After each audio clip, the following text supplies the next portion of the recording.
the Major League Baseball All-Star Game announced yesterday who is going to be participating, and for the first time, 33 new players going to be facing off in the All-Star Game. In fact, I would guess the number will be higher than that by the time we get all of these players in and out of the game because of injuries and teams needing rest. But neither roster has an all-star with double-digit selections. How about that? I mean, look, it's a new day and age for baseball. Lots of young players really want to get their first opportunity to get in the game. So you're going to see that a lot next Tuesday night. And probably the headliner as far as making the game is Paul Skeens. Paul Skeens of the Pittsburgh Pirates now becomes the first player ever to be drafted number 1 overall and then be an all-star the next year. 10 games pitched in Major League Baseball and then goes to the All-Star game, and you're not going to see or hear one complaint about it. Skeens was asked after he heard the announcement and found out that he was going if he thought that he was actually going to make it. Not really. I haven't thought about it a ton. Up to this point, obviously starting the year in AAA, the odds of going to the Major League All-Star game are pretty slim, and so that wasn't one of my goals necessarily or expectations of this season, but just a huge honor that I'm able to do it, obviously over a short period of span in the big leagues. Yeah, and Skeens, there's some talk that he could potentially start the All-Star game, although that's a huge honor. Remains to be seen as to whether or not he'll start for the National League, but I would guess he'll pitch probably the second pitcher, third pitcher in at the very latest. That announcement will come later on in the week.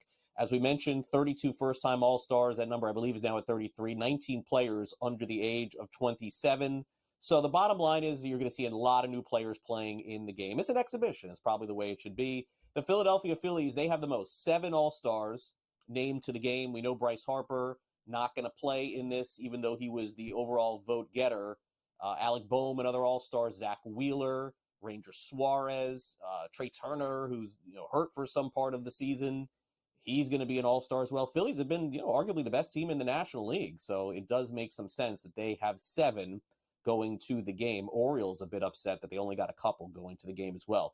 Also, it was announced yesterday as they're finalizing the Home Run Derby roster, which you can bet on, by the way, if you're not familiar with, next week. How about experience going back to Home Run Derby? Folks, we're a week away. There's only 3 players that have been named to Home Run Derby at this point.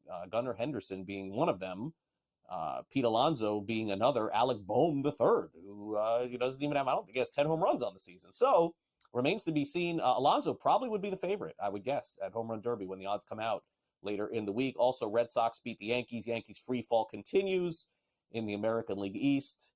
They definitely need a break, to say the least, but not playing their best baseball. Red Sox won 2 out of 3 in the series this weekend. All right, let's go over to the WNBA. Angel Reese making headlines yet again and also making history. The rookie has her 13th consecutive double-double, a new league record. Her team's 84-71 loss to the Seattle Storm. 17 points, 14 rebounds in the contest. She surpassed the previous record of 12 consecutive double-doubles accomplished by all-timer Candace Parker in the 2009 and 2010 season. Also in the WNBA, how about A'ja Wilson? 28 points and became the franchise's all-time leading scorer on Sunday. Las Vegas beat Dallas. They're the favorite right now to win the WNBA championship. The Liberty are close behind. 104-85 the final there. Wilson had 10 rebounds, her 11th double-double of the season, and made 11 of 22 from the field. Wilson, simply put, is playing some of the best basketball in the WNBA right now.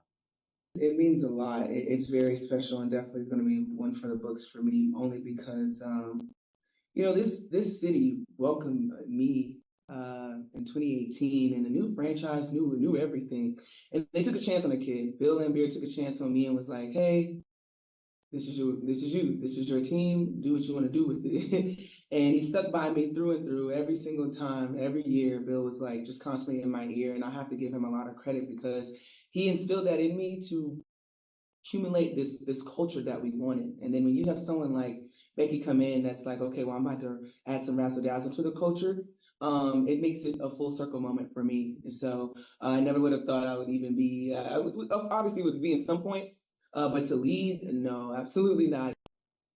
All All right, let's get now to some NBA basketball news, although this is of the Olympic style. Of course, they are getting ready for the Summer Olympics in Paris, and it remains to be seen, although Kevin Durant is saying all the right things, he is not a full participant at basketball training camp for Team USA. As of right now, has an issue that has kept him out with a calf soreness designation. He may miss the first exhibition versus Canada on Wednesday, and of course has won a ton of gold medals with Team USA. He says he's fine, but a couple of weeks away from having to actually play in the Olympics. So we will see. Also over the weekend, this happened on Saturday, in case you missed it, DeMar DeRozan signed a 3-year deal with the Kings for $74 million. Miles Bridges signed with the Hornets, 3 years, $75 million.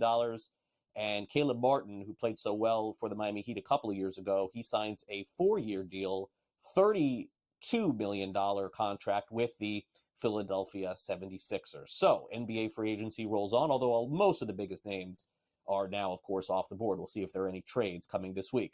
All right, now, if you visited Las Vegas over the past 30 years, of course, you have your choice of hotels to stay in. That's always a fun exercise to go online and pick your hotel, decide where you're going to stay on the Strip. Well, if you've never stayed at the Mirage, you may want to make a reservation because after 34 years, they're closing. Nevada Gaming Commission law requires them to give away all progressive jackpots until the funds have been entirely dispersed back to the players that get paid into them. 34 years. The Mirage Hotel going to be gone from the Las Vegas Strip once upon a time. One of the more popular hotels, always had all the big concerts and events there as well, boxing events, no doubt.